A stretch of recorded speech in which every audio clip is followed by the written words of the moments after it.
Good afternoon, everyone. Hello. Welcome to Reference Roundtable. I'm Sarah, and the whole group is here today, Michael and Lacey, and it's a new month, and we have new books. So it's always an exciting day when there's a box of new books. So these books just arrived to the library. They are in our catalog, so if you see anything you like, give us a call or jump on your account online. You can place it on hold, and as long as you're first in line, you'll get it pretty quick. Otherwise, you can be on the wait list for it. I know some of them are probably pretty popular that are in here. So yeah. We've gotten a lot in this week, so I think there's a little bit of everything in there. Ooh, I'm excited to see. So I'm excited too. I love it. I love New Book Day. So I think it's like not only our favorite episode, but I think a lot of you watching also really like the new book episodes. Or at least I hope Maddie's so. favorite. Okay. Our coworker here. She asked me what we're doing today, and she's like, "Well, that's my favorite." So yes, no, it's always fun. So we will rip this open and get started. well, that seems so loud when we're just I know. It does. it's together. Satisfying though. All right, you want to start? And then Sure. We'll go this way. We'll Make it forget the easy? order eventually anyway. Probably. We'll try to make it easy, but all right, Well, have at it. Going to grab this big old picture book off the top. It's called The Most Boring Book Ever. Words by Brandon Sanderson and pictures by Kazu Kibushi. Oh, Brandon Is that Brandon Sanderson. Sanderson, like the The- giant fantasy author Yeah. who's super big right now? Mistborn Saga. Yep. Wow. Well, yes, it is. Oh yeah, Wheel of Time. Yeah, he finished writing that Robert Jordan Yeah. series after he passed. Wow. That's cool. Well, there's like children riding dragons. That's not too boring, isn't it? Cool. What does the back say? The back's here. Do you want to show it on here? It says, "A boy sits in a chair. He is bored. You will be too." Oh my god, that's And hilarious. here's the cover for you. The most boring. I feel book like ever. you're hooked. I feel like if I saw that at like the bookstore, I'd be like, hooked. Oh yeah. It's super Oh, cool. that's cute. Love it. That's really fun. All right, are you next? Cool. I'll go next. Let's see. Let's grab this one. This is called Scrap, and it's a really cool cover. It's like collage. Ooh. Very artsy. Scraps of paper. It's by Calla Henkel. And it says, Paula Hawkins is quoted on the cover saying, "Blackly humorous and enjoyably twisty." So I'm like a oh my dark god. comedy thriller. This is like a book for me, a true crime obsessed young artist. So I'm not super young anymore, but I am a true crime obsessed artist. You're young in the grand scheme of time. I suppose. Yeah, it says, is drawn into the lives of a deliriously wealthy family in this fantastical, entertaining thriller from the author of Other People's Clothes. I haven't heard of that book either, so I think this is going to go on my list immediately. I was going to say you should put it on hold before Sarah gets it. It's even your color palette. Like these It are such is. Sarah colors. I would grab that just for the cover, and now that I know what it's about. That's cool. There's author. That's a sassy author photo. Strike a pose. Wow. There's nothing to it. Vogue. Cool. I'm excited. Well, I know that they were leaving this one. We were. We've got Agatha Christie Marple, Expert on Wickedness by Mark Aldridge. Oh. So I think this is basically just a book about Miss Marple. Yeah. So Dr. Mark Aldridge looks at nearly a century of St. Mary Mead's most famous resident and uses his own detective skills, including interviews with the cast and crew of multiple Marple productions, to uncover new information about Miss Jane Marple on page, stage, screen, and beyond. So, I mean, if you're a big Agatha Christie fan and you've read everything there is to read, you know, here's something new for you. Are you going to read it? Is it You going on your know, list? I probably will eventually. I'll get there, but I'm not in a hurry. I'll put it that way. It has Looks really cool. pictures, like lots of pictures. Ooh, it does. Let me put it under here. But like all these different posters for different. Looks like mostly from the books and adaptation. TV. Yeah. And movies, so that's Cool. neat. That is really neat. You must like really have made it when one of your fictional characters is getting a whole nonfiction book dedicated That's to pretty them. important. The only book I've seen kind of like this is there's that Tennessee Williams one about his like streetcar named Desire character. I forget her name. Blanche Dubois. Blanche, thank you. My turn? Yeah. Looks spooky. Victorian Psycho, a novel by Virginia Fito. Simmering with rage, propulsive, and laugh out loud funny. Okay. All right. Virginia Fito's Mrs. March with enough blurbs. I want to hear the plot. Winifred Noddy arrives at Enzer House prepared to play the perfect governess. She'll dutifully tutor her charges. Drusilla and Andrew tell them bedtime stories and only joke about eating children. But long, listless days spent within the estate's dreary confines come with an intimate knowledge of the perversions and pathetic preoccupations. Perversions and pathetic preoccupations is tough to say. Of the Pounds family. Mr. Pounds can't keep his eyes off. I'm not going to read the rest on camera, but interesting. It sounds like a lot. It sounds very similar to Turn of the Key that we just read. This kind of even looks like how I imagined Maddie in that book, like just spooky little Victorian porcelain doll girl. Yeah, it sounds wacky and spooky. Two things that we seem to like in some of our books. It gets compared to Daphne du Maurier and Shirley Jackson and Patricia Highsmith. Wow. So.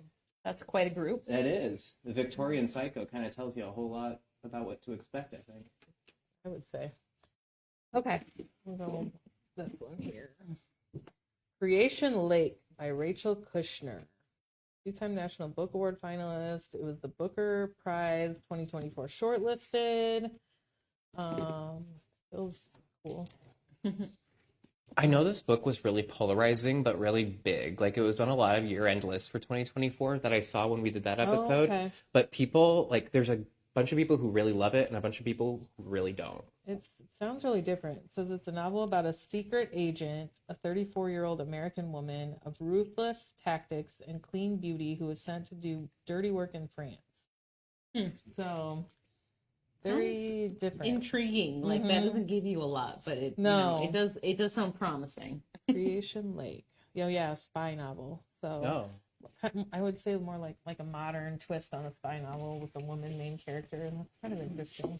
I remember her book, The Flamethrowers, and I always used to get it confused with Daisy Jones and the Six. For whatever reason, it has a really similar cover. A little bit.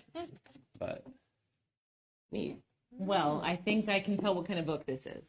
We've got Poetry. Leaving Independence by William Johnstone and J. Johnstone, which, if you're familiar at all with any sort of Westerns, you've heard this. So, as far as I know, Johnstone is like the, you want some shoot 'em up, pioneer, cowboy. This is it. And it's set in Independence, Missouri in 1865. It's got a seasoned wagon master, Virgil Grissom. It's an Oregon Trail story. Okay. So there you go. Maybe Virgil Grissom can meet Drusilla from the other book, since we're getting some really interesting Maybe, but it's names here. 1865 and he's already grizzled, so he's probably not going to make it to the Victorian era. I don't know why, but this cover makes me want barbecue so bad. It looks like a barbecue sauce advertisement or something. I don't know. And on that note, back to me. Ooh, okay. I heard about this just the other day, and I'm really excited about it. I didn't know this existed. Fearless and Free, a memoir by Josephine Baker. We've talked about Josephine Baker a few times on Reference Roundtable. There's been a lot of newer nonfiction about her lately. But I had no idea she wrote her memoirs, and they've not been published in the United States until now, I believe. Yeah, published in the U.S. for the first time. Fearless and Free is the memoir of the fabulous, rule-breaking, one-of-a-kind Josephine Baker. And so these were published in France in 1949. So it's been a long time. Such a fascinating person. And yeah, she's like one of my favorite historical figures that, when people are like, if you had a dinner party and could invite anyone living or dead, I think Josephine Baker would be on my guest list. Cool. All right, I'll do this one. This one that's going to be big. I bet you that's got some hold on it already. So, Jojo Moyes. I always say Moy. I don't know. Moyes. Yeah. I'm not sure exactly how she pronounces that. Jojo. She has a new novel out. We All Live Here. She's written a lot of big. Me Before hits. You. Me Before I know it's You. a really big one that they made. Giver of Stars. She's had a bunch. So I'm sure it's in the same vein as those. those books, it's getting a lot of praise. Lila Kennedy has a lot on her plate. She wrote a best-selling book about keeping your marriage alive. Now she's watching her ex-husband play happy families with another woman. So, Ooh, some intrigue. messy. She usually has a little romance in there. Yeah. Yeah, she usually has like messy relationships. Yeah. you know? Mhm. Yep. Complicated dynamics like that. Right. We have got a very eerie looking cover. Ooh. La Noche de los Insomnes is basically like Night of the Insomniacs. So it's in Spanish. It's by M.L. Rio. And the cover is it's mushrooms and I think a rat that is no longer alive. It's creepy. It's creepy. They say it's atmospheric. It's a modern Gothic story. So yeah, it's kind of small too. It's a short little book. And it's in Spanish. You want to touch it? I mean, I'll even show it to y'all. It's a very cool book. It's got that cool. matte kind of cover as Content well. warning: if you're afraid of fungi, don't look. I love the green though, honestly. It's a very eye-catching It sure is. cover. You can definitely tell what genre you're getting. If you want to into. practice your Spanish, there you go. La Noche de los Insomnes by M.L. Rio.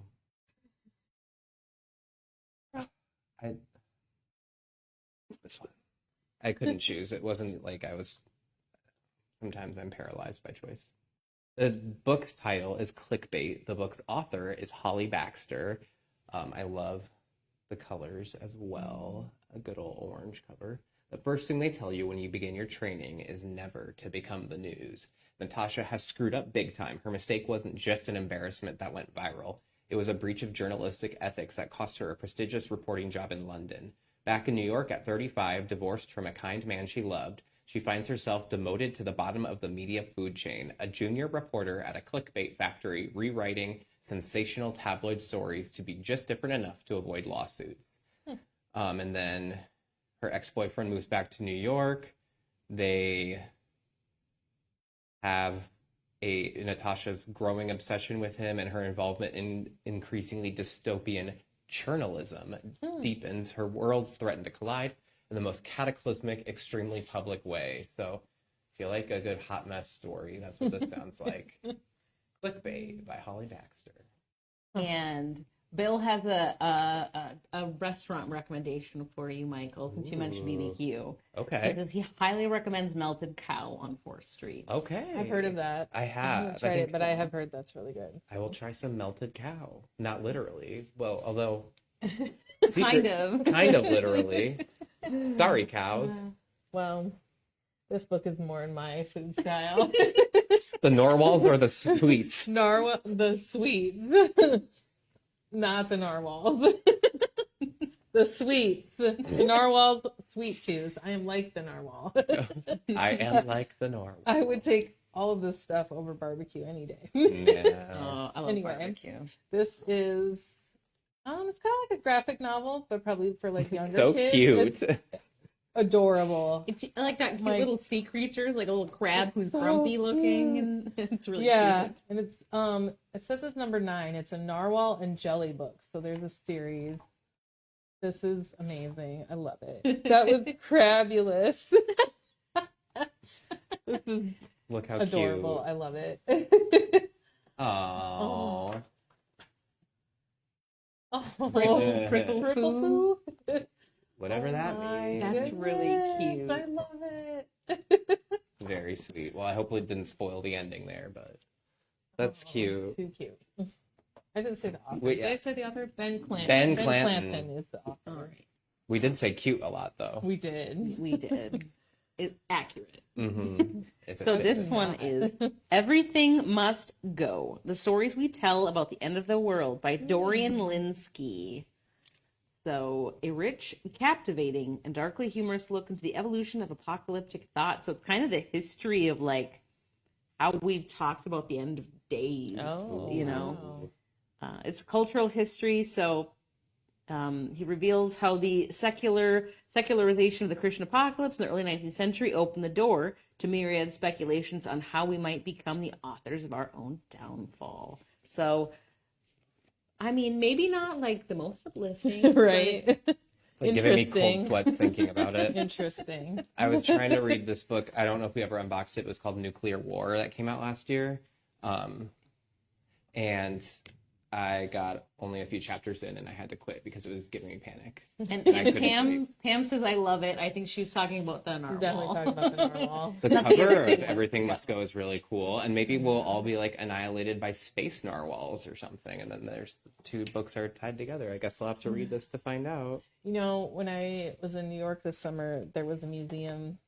Might have even been in the library. I can't remember. There was a narwhal horn. I don't know. Is that what you call it? Ooh, yeah. It was bigger than this table. And I always pictured them as these cute little things. Wow, Yeah, huge. That's kind of wild. And I was like, wow. And I guess I didn't even know those were a real thing. I would love to go on like a I cruise to didn't see for a that. long time. I thought that they were like a unicorn. Yes, because yes. of the Like they horn just made it thing. up in Elf. That's what I thought. But I don't even no. remember the name of the company, but this was me Googling something once upon a time, imagining vacations I could take. And I found like a $10,000 vacation package that takes you up to like the northern wherever where narwhals live. And you like go on a boat cruise to go I'm see sure. narwhals. And for 10 grand, that's a lot of money. But if someone were to gift that to me, maybe all three of us would go see some narwhals and film it. Live on location.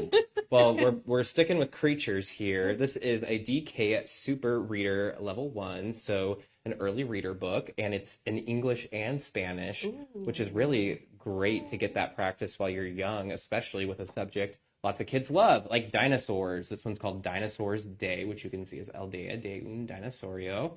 And this is perfectly timed because I know the Public Museum just opened their dinosaur exhibit this month on February 1st. I'm dying to go see it. So if you've got a dinosaur fan at home, you can go see the dinosaur exhibit at the Public Museum and then stop by the library and check this book out.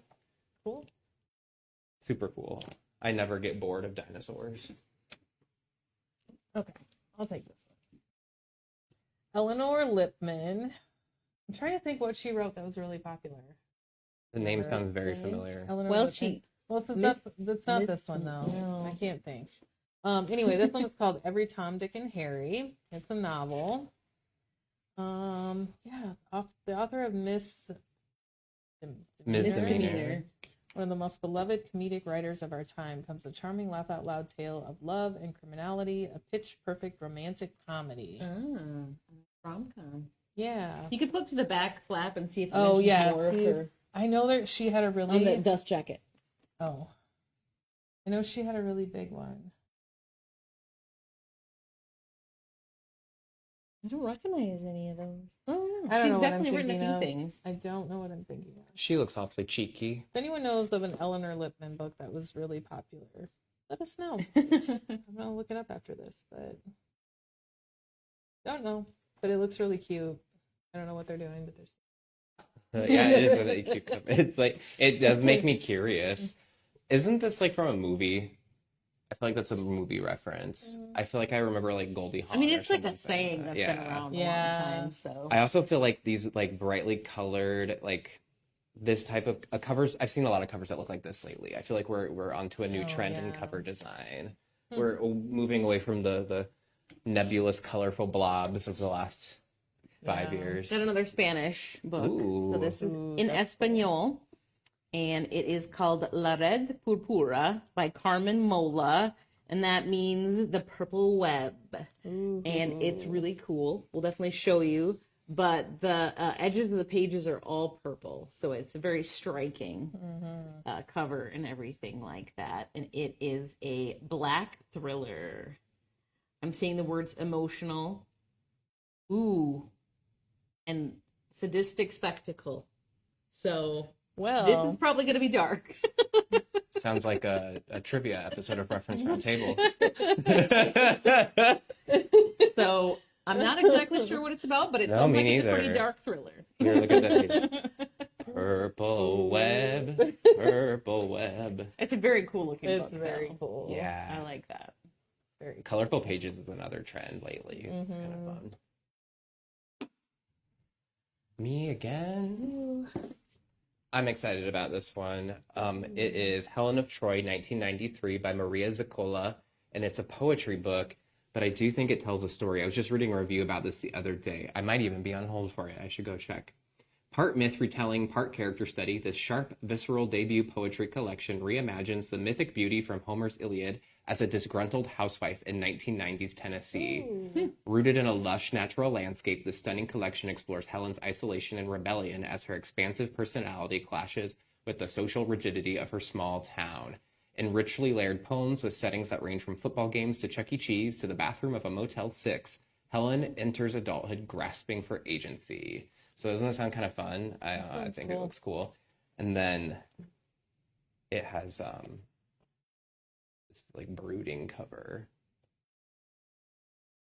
1993, big year, big important year. Yeah, for some reason, I'm sure. Probably not. Yeah, I think it was remember 1993. probably someone really important. Your turn. All right. This one is Interabled, True Stories About Love and Disability from Squirmy and Grubs. And I have heard of them. Oh, and that, I wasn't even looking at the picture. I have seen Yeah. they're like real. They're like, internet famous people. Yeah. They like They're do probably Instagram videos. TikTok. And Yeah, I don't Yeah. watch TikTok, Squirmy and but yeah. Grubs. Squirmy and Grubs, otherwise known as Shane and Hannah Burkoff. So it's like I don't know if it's more like memoir or just like a relationship story. It's a collection of essays and short stories about what it means to be in an interabled relationship. Oh, I feel like a lot of people will love reading this. Yeah. Yeah. I guess they have other books too. but Cool. it's Look funny. at their yeah, cute, they're like- really funny. I've watched some of their little reels. And Their they're cute little couples hilarious. photo.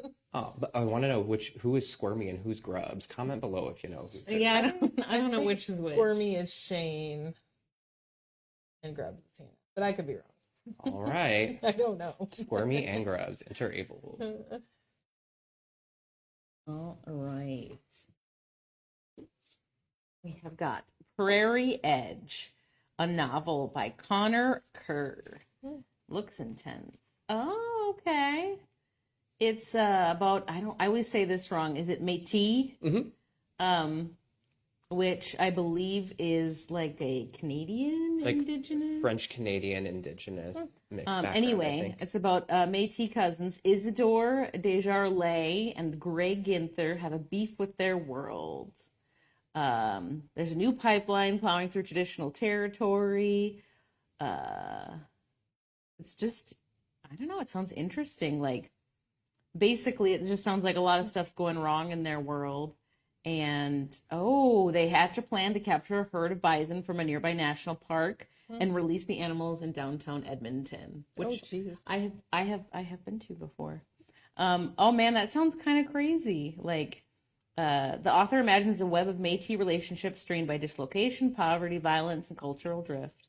But he also laces the ties that bind Ezzy and Gray, the cousins, and forever bind the Métis to the land. So just sounds really interesting. Like a family dynamic, a kind of people group dynamic. That sounds A really caper involving a herd of bison Yeah. being unleashed upon a And city. it's got a really cool, like very stark, but very kind of arty cover. Yeah. I like So- the bison on there. Definitely.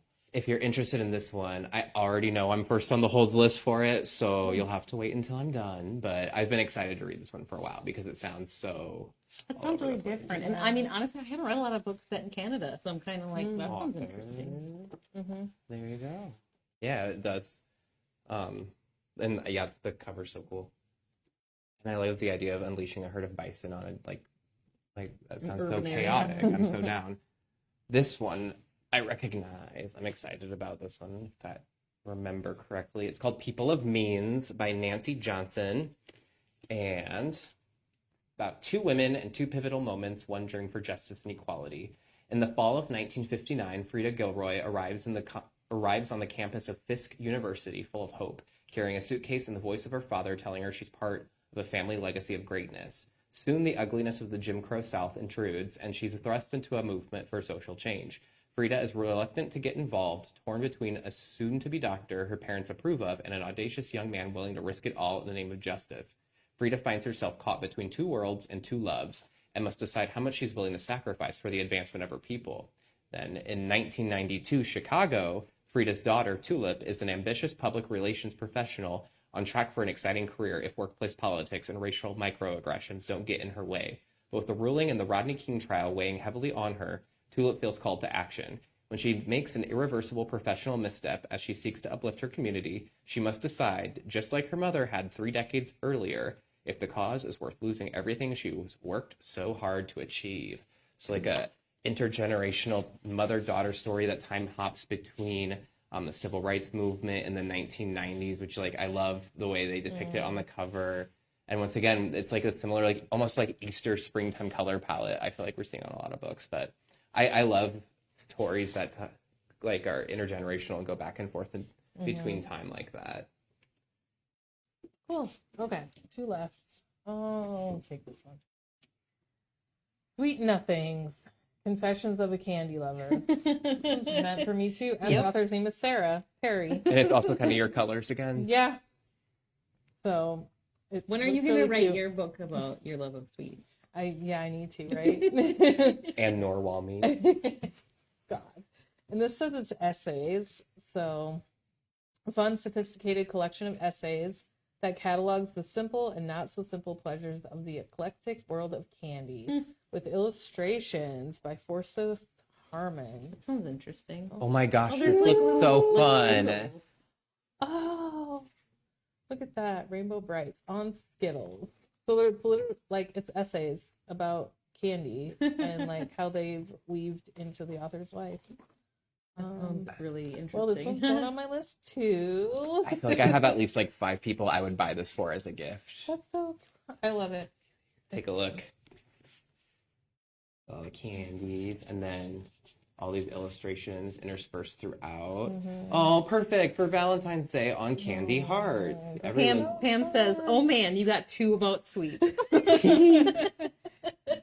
Oh wait, they're organized by color of the candy. Like here's a chapter silver, That's so cool. blue, orange, Wow. Butterfinger. I don't really care for Butterfingers, I'll be real with you. Pale brown. You know what? I liked Butterfinger BBs. Do you remember those? I Isn't really like Bart liked Simpson those. like Yeah. in the character? Nobody better let her finger Ooh. on my Butterfinger. I can get pretty serious about a Twix bar. When my brother and I were little, we used to get a Butterfinger to split, and my mom would say, "Do you want the butter or the finger?" That's cute. I'll never forget that. I would have been like the butter, please. Well, I had to look to see which was bigger. Oh, well, yeah. You're shrewd. You're a shrewd businesswoman. All right. So this is the last book in the box, and it is Havoc, a novel by Christopher Bolin. It looks like a staircase on the cover, so it's giving kind of like Tinker Tailor Soldier Spy, Vertigo. Alfred Hitchcock. Yep.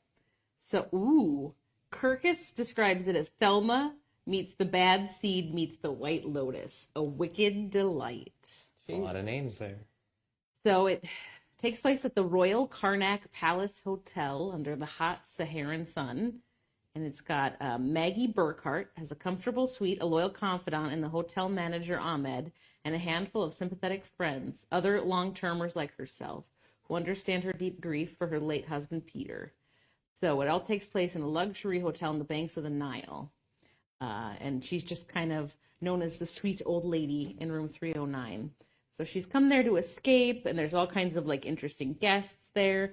And then she notices a new arrival, a somber young American woman named Tess and her impish 8-year-old son.